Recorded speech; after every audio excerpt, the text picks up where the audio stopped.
और उत्तराखंड में शीतकालीन यात्रा को लेकर लगातार सरकार का फोकस है। जहां धामी सरकार शीतकालीन यात्रा को बढ़ावा देने में जुटी हुई है, जहां यात्रा की व्यवस्थाओं को भी व्यवस्थित किया जा रहा है। बड़ी संख्या में श्रद्धालुओं के पहुंचने की उम्मीद जताई जा रही है। बड़ी खबर, बड़ी जानकारी देहरादून से। शीतकालीन यात्रा पर सरकार फोकस कर रही है।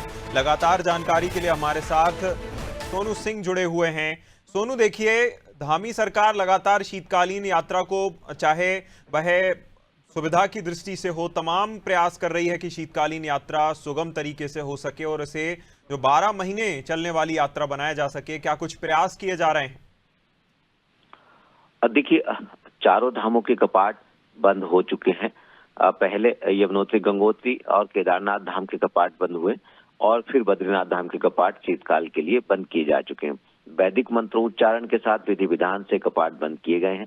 अब इन चारों ही धामों के जो शीतकालीन जो गद्दी स्थल हैं, यहाँ पर पूजा अर्चना शुरू हो चुकी है।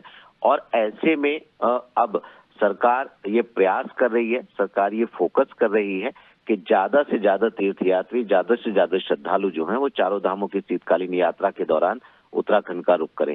एक साल पहले आपको याद होगा, अभिनय की, एक साल पहले देश के प्रधानमंत्री नरेंद्र मोदी जो गंगा जी का, गंगोत्री धाम का जो शीतकालीन गद्दी प्रवास स्थल है, यहाँ पर स्वयं प्रधानमंत्री पहुंचे। उन्होंने देशवासियों से, सभी श्रद्धालुओं से, सभी भक्तों से ये आह्वान किया कि वो शीतकालीन यात्रा करने के लिए उत्तराखंड का रुख करें। एक तरह से हम इसको ये भी कह सकते हैं कि शीतकालीन यात्रा की ब्रांडिंग करने के लिए प्रधानमंत्री यहाँ पहुंचे थे। अब इस बार भी सरकार ने तैयारियां शुरू कर दी हैं। खास तौर पर शीतकालीन की यात्रा को कैसे बढ़ावा दिया जा सकता है, इसके लिए एक रोड मैप तैयार किया जाएगा।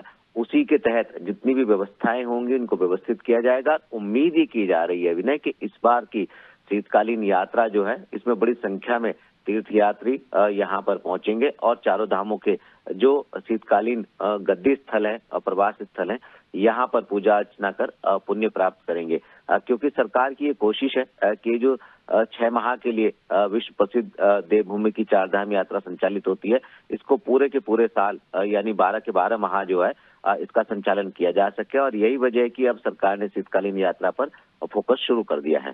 बिल्कुल, कहीं ना कहीं अब जो है रोजगार के भी पहलू से और ये सुगम यातायात बनाने के लिए लगातार प्रयास किए जा रहे हैं।